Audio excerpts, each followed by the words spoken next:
Hello friends, स्वागत है आपका ड्रामा मोड में। आज हम कोरियन ड्रामा टुमारो के एपिसोड नंबर 2 के बारे में बात करने वाला है। तो ड्रामा शुरू करने से पहले आप सब लोग चैनल को सब्सक्राइब कर देना। तो आप लोगों ने एपिसोड नंबर 1 में देखा था कि कोरियन और चोइजुंग वो दोनों उनबी की मेमोरी में जाते हैं। तो वहाँ जाकर वो दोनों उसकी स्कूल वाली मेमोरी में जाते हैं। वहाँ उन्होंने हाईवोंग को भी पढ़ते हुए देखा। तो ये वही लड़की है जिसका इंटरव्यू एपिसोड नंबर 1 में उनबी ले रही थी और उससे काफ़ी डर रही थी। तो वहाँ पर उसके फ्रेंड के साथ बात कर रही थी और हंस रही थी। ये देखकर हाईवोन ने उसको कहा कि तुम मुझ पर हंस रही हो, और वहाँ से उसने उनबी को परेशान करना शुरू कर दिया और वह उसे मारती भी थी और काफ़ी बुली भी करती थी। तो ये सब कुरियन और चोइजुंग देख रहे होते हैं, पर चोइजुंग ये सब देख नहीं सकता।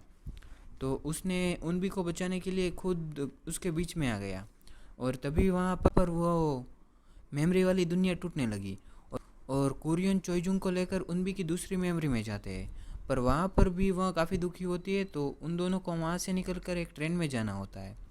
तो अब वो दोनों वहाँ पर जाते हैं तो उन दोनों ने पहली बार उनबी को खुश देखा। तो वहाँ पर ट्रेन में एक आदमी का वीडियो देखकर खुश हो रही थी। तो पर वह बाद में वह ट्रेन भी उल्टी होने लगी और टूटने लगी। तो वह दोनों वहाँ से निकलकर बच के वापस आ गए। चोइजुंग पर काफ़ी गुस्सा होने लगी क्योंकि उसने कहा था कि किसी भी चीज़ को मत छूना। तो अब कुरियन ने चोइजुंग से उसकी चाबी मांगी। तो चोइजुंग से उसकी चाबी टूट गई थी। तो कुरियन उस पर काफ़ी नाराज़ हुई। तो यहाँ पर बाद में लीम आता है जो उनकी मदद करने के लिए आता है। पर फिर अगले सीन में हेवोन उसकी स्कूल फ्रेंड के साथ बातें कर रही होती है। तभी उन दोनों ने कहा कि उन भी वही लड़की है जिसको तुम बुली किया करती थी। ये सुनकर वह कहती है कि ये दुनिया काफ़ी छोटी है। बाद में वो उनबी के पास जाती है और उसको फिर से बुली करने लगती है। तो वहाँ पर उनबी और हेवोन का इंटरव्यू लेने जाती है। तो वह उसको डराने के लिए वो पेन की टिक टिक वाली आवाज़ शुरू कर देती है। ये देखकर चोइजुंग को गुस्सा आया और उसने उसके हाथ से पेन ले लिया और कहा कि मुझे यह आवाज़ बिल्कुल पसंद नहीं। तो अब इंटरव्यू लेने के बाद हेवोन उनबी को परेशान करने चाहती है और वहाँ से बचकर वो अपने अंकल को कॉल करती है। तो वहाँ पर उसके अंकल ने कहा कि तुम्हें खुद अपने लिए स्टैंड करना होगा। तो अब उनबी बढ़ने के लिए छत पर जाती है। यहाँ पर उन लोगों ने देखा कि उनबी छत पर जा रही है। तो चोइजुंग भी उसके पीछे गया और वहाँ उसको समझाने लगा कि तुम ऐसा मत करो, हम तुम्हारी मदद करेंगे। तो वह उसकी बात नहीं मानी और अंदर चली गई। तभी वहाँ पर वो दोनों ग्रीमरी पर खड़े थे, कुरियन और लीम। तो कुरियन उसको कहने लगी कि तुम मर गई तो किसी को फ़र्क नहीं पड़ेगा और यहाँ पर कुछ नहीं बदलेगा, और अभी भी तुम्हें ऐसा लगता है कि कुछ नहीं होगा तो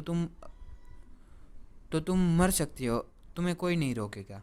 यह सुनकर चोइजुंग को काफ़ी गुस्सा आया और वह उसको कहने लगा कि तुम ऐसा कैसे कह सकती हो। तो कुरियन ने लिम को कहा कि तुम इसे बाहर लेकर जाओ। तो लिम अब उसे बाहर लेकर जाता है और कुरियन उसको समझाती है कि मैं तुम्हें अभी भी बता रही हूँ कि तुम्हारे मरने से किसी को कुछ फ़र्क नहीं पड़ेगा, इसलिए तुम अपना फ़ैसला बदल दो। पर वह बात नहीं मानती और छत से कूद जाती है। और जब वो छत से गिर रही होती है तभी उसको अपने खुशी वाले पल याद आते हैं और वह कहती है कि अब मुझे मरना नहीं है। ये बोलते ही कुरियन ने उसको बचा लिया और उनबी को 50% सुसाइड करने का चांस था। तो जुंग उस आदमी को लेकर आया जिस आदमी को उनबी ट्रेन में देखकर हंस रही थी, और उस आदमी ने उसको हंसा दिया। और तभी लिम ने उनबी को उसकी प्रोफाइल दिखाई और तभी वह कहता है कि ऐसा मैंने कभी नहीं देखा और इसके सुसाइड करने के चांसेस अब ख़त्म हो गए हैं। तो उनबी चोइजुंग को थैंक यू बोलती है क्योंकि उसने उनबी की सबसे ज़्यादा मदद की है। तो अब वो तीनों जा रहे होते हैं। तभी कुरियन उसको कहती है कि तुम दोनों घर जाओ, मैं बाद में आती हूँ। ये देखकर चोइजुंग ने पूछा कि ये कहाँ जा रही है। तो लिम ने कहा कि कुरियन कभी भी अपना काम अधूरा नहीं छोड़ती। तो वह हेवन को मिलने के लिए जाती है और हेवन जो तकलीफ उनबी को दी थी वही सब उसको वापस कर दिया। तो ये सब देखकर हेवन ने उसके पैर पकड़ लिए और उससे माफ़ी मांगने लगी। कुरियन हेवन की फ्रेंड के पास जाती है और उन्हें भी उनकी सज़ा देती है। अब उनबी की कहानी सबको पता चल गई थी। तो वहाँ पर उसकी हेवन का असली चेहरा सबको बता दिया। फिर उसने वह बुक डस्टबिन में फेंक दी और अपनी नई ज़िंदगी की शुरुआत की। तो अब कुरियन से बात कर रही होती है। तभी उन्होंने कहा कि तुम्हें अब चोइजुंग को अपनी टीम में रखना है या नहीं। तभी वह वहाँ से कुछ बिना बोले ही चली गई। फिर बाद में कुरियन अपने पास्ट के बारे में याद कर रही थी।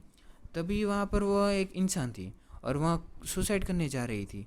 तभी वहाँ पर जाड़े आए और उसको बचा लिया। और वह तभी उसको कहती है कि अभी तो कुछ नहीं बदलेगा, तो तुम मेरे साथ जुमादुंग चलो। तो अब फैसला उसको करना था कि उसको कहाँ जाना है। तब कुरियन ने कहा कि मैं जुमादुंग जाती हूँ।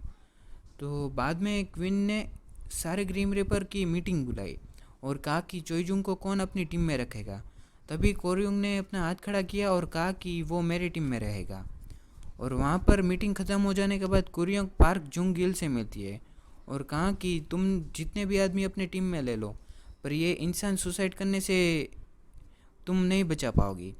पर कुरियोंग को गुस्सा आया और वह वहाँ से चली गई। अब ड्रामा के बीच में जब उन भी सुसाइड करने वाली थी, तभी वह चोइजुंग को बाहर निकाल दिया और वह बाहर निकलकर उस आदमी को लेने जाता है जिस जिस आदमी को देखकर उन भी हंसती थी।